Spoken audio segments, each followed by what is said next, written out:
सुप्रभात बच्चों, कैसे हैं आप सब। आशा करती हूँ आप सब बहुत अच्छे होंगे। बच्चों, मेरा नाम पायल अग्रवाल है। मैं हूँ आपकी हिंदी की अध्यापिका। आज हम पढ़ेंगे पाठ 19 कहानी लेखन। कहानी सबको बहुत अच्छी लगती है, सुनने में, पढ़ने में। सब बड़े चाव के साथ कहानी सुनते हैं और पढ़ते हैं, कभी अपनी दादी से, नानी से, मम्मी से, पापा से। ठीक है, तो बच्चों कहानी क्या है, कहानी लेखन क्या है, कहानी को लिखना क्या है, कैसे लिखते हैं कहानियां। कहानी लिखने के लिए कुछ बातों का ध्यान रखना होता है हमें। जैसे कहानी बहुत छोटी और बहुत लंबी नहीं होनी चाहिए और रोचक होनी चाहिए। घटना क्रम से होनी चाहिए कि क्या क्या हुआ, पढ़ने वाले को ना मजा आना चाहिए। और जो वाक्य हैं बहुत सरल होने चाहिए, छोटे होने चाहिए, ताकि समझ में आ सके। चलिए बढ़ते हैं पाठ की और कुछ पढ़ते हैं कहानियां। पाठ 19 कहानी लेखन। बच्चे व बड़े सभी को कहानी सुनना या पढ़ना बहुत अच्छा लगता है। कहानी सुनने व पढ़ने के अलावा उसे लिखने का भी अभ्यास करना चाहिए। इससे लेखन कला का विकास होता है और कल्पना शक्ति भी तीव्र होती है, सोचने की शक्ति।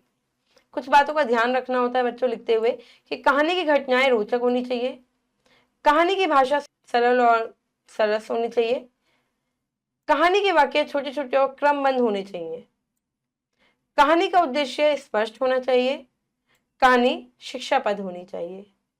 चलिए कुछ कहानियां हैं जो पढ़ते हैं जैसे को तैसा। एक ऊंट और सियार में गहरी मित्रता थी, दोस्त थे। सियार बहुत चालाक था और ऊंट सीधा साधा था। एक दिन सियार ने ऊंट से कहा, नदी पार खरबूजों का खेत है। कि नदी के पार क्या है, खरबूजों का खेत है, चलो हम खरबूजे खाने के लिए वहां चले। ऊंट राजी हो गया, सीधा था कि चलो।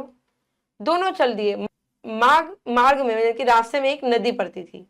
ऊंट की पीठ पर बैठकर सियार ने नदी पार की और दोनों खरबूजे के खेत में जा पहुंचे खाने के लिए।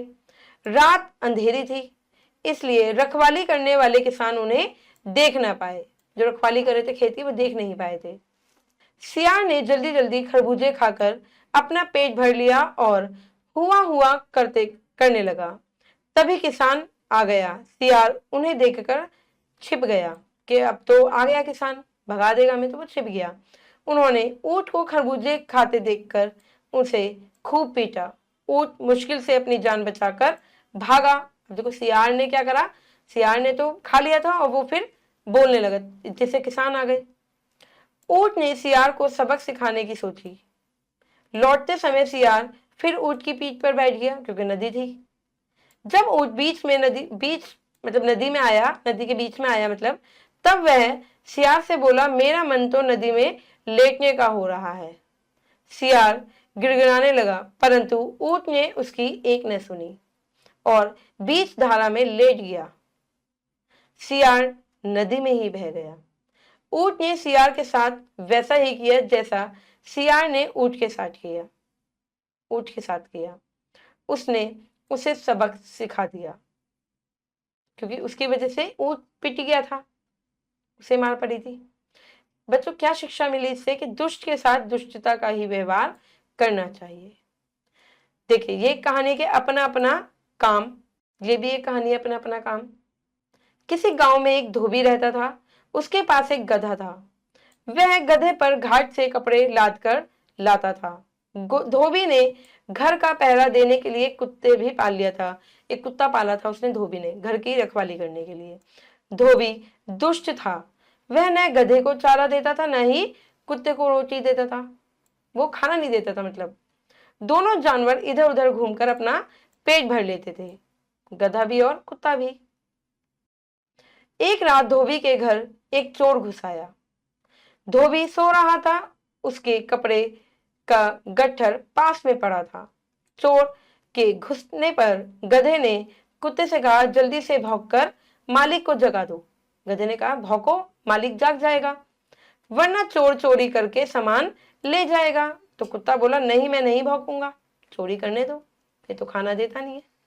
जो मालिक हमारी चिंता नहीं करता, हमें उसकी चिंता नहीं करनी चाहिए। चोरी होती है तो हो जाए, मैं नहीं भौंकूंगा। लेकिन गधा मालिक का वफादार बनना चाहता था। उसने ढहचू ढहचू की आवाज में धोबी को जगाना चाहा। गधे की आवाज सुनकर चोर तेजी से भाग गया और धोबी की आंखें खुल गईं। धोबी को गधे पर बहुत गुस्सा आया। उसने डंडा लेकर गधे की जमकर पिटाई की। उसके बाद धोबी सो गया। कुत्ता बोला, गधे भाई तुम्हारी पिटाई क्यों हुई? तो गधा बोला, क्योंकि तुम्हारा काम मैंने किया, तुम भौंकते तो मेरी पिटाई नहीं होती, क्योंकि कुत्ता जब भौंकता है तो पता चलता है कोई आया है। तो बच्चों क्या शिक्षा मिलती है इससे? कि हमें हमेशा अपना निर्धारित कार्य ही करना चाहिए, हमें दूसरों के उसमें टांग नहीं अड़ाना चाहिए। चलिए बच्चों, ये आपकी कुछ कहानियां हैं जो आपको लिखनी है। नीला सियार, लालच बुरी बला, लालच नहीं करना चाहिए, जहां चाहा वहां रहा, घमंडी का सिर नीचा, ये आपको कहानियां लिखनी है। आशा करती हूँ बच्चों कि कहानी आपको समझ में आ गई होंगी, कैसे कैसे लिखते हैं, कैसे कहानी लेखन लिखा जाता है और क्या क्या बातें ध्यान रखनी होती है जब हम कहानी को लिखते हैं। अब मैं मिलूंगी आपसे अगली कक्षा में। जब तक के लिए आप खुश रहिए, अपना ध्यान रखिए। धन्यवाद।